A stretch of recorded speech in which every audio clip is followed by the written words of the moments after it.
Hi, and welcome to Lavonne's Kitchen. Today we are in the kitchen making some sauteed spinach. So let's get to it.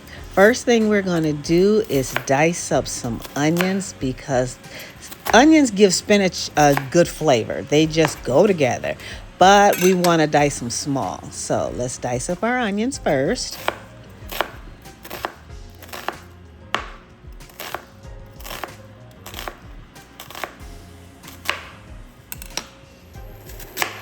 I'm cooking a lot of spinach, so I'm going to use a full large onion.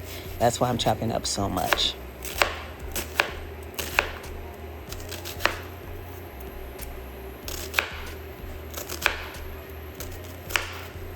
So I want to saute those onions, so I'm going to heat up my pan and put a little oil in it. When that oil gets hot, we're going to put our onions in there. If you can see that sizzle in there, you can tell that that oil was hot. We're just going to saute it until they become translucent. Once they become translucent, then we're going to add our spinach. Now remember I said I'm going to cook a lot of spinach. I'm going to use 2 containers of the organic baby spinach. So we're going to put that in, stir it up, let it saute a little, then we're going to add some more.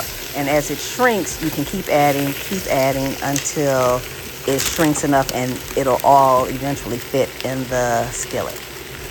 So now that most of it's in there, it's time to season. We're going to start off with some salt. Spinach really needs salt. Then I'm going to add a little bit of garlic powder to that. Next, we're going to add some black pepper to that.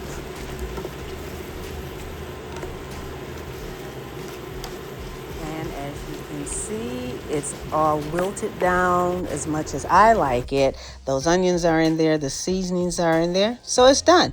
We have some delicious sauteed spinach. So thanks so much for watching, and don't forget to hit that subscribe button. And guess what? I'll see you next time in the kitchen. Bye.